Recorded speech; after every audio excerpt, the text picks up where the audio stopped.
ఒరే మాయా ఒంటి మీద ఏంట్రా దెబ్బ? అదా అదో పెద్ద కథలేరా, తర్వాత చెప్తాలే. లేదు నాకు నువ్వు ఇప్పుడే చెప్పాలి.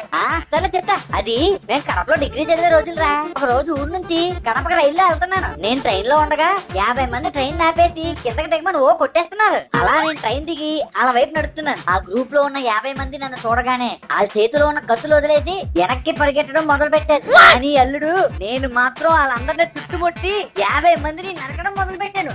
నువ్వు నరికితే దెబ్బ నీకెవరు తగిలిందిరా? ఆ గొడవలో ఎవడో నాకు వెన్నుపోటు పొడిచాడు. అదేంట్రా కాటేమో ముందుంది, నువ్వేమో ఎన్నుకోవటం అంటున్నావు. ఆయన వెనక నుంచి వచ్చాడులే. నీకెందుకు? ఒరే మాయా ఏదో అనుకున్నాను కానీ నువ్వు చాలా గ్రేట్ రా. మరి ఏమనుకున్నావు?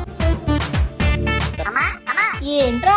మాయమో అమ్మనుడు కాదే, పెద్ద రౌడీ అంట కదా. ఎవరో వెనకాల నుంచి వచ్చి కత్తో పొడిస్తారంట కదా. నేను చెప్పాడు. నీకు అలా చెప్పాడా? అసలు ఏం జరిగిందో తెలుసా? ఒరే శేఖరు, పక్కన కూర్చున్న కుక్కతో నీకు ఎందుకురా? రా ఇంటికి వెళ్దాం. నువ్వు ఉండక్క, నన్ను చూసి కూడా లేచి నిలబడవా? ఏంటే లెగట్లేదు, రమ్మంటావా నన్ను?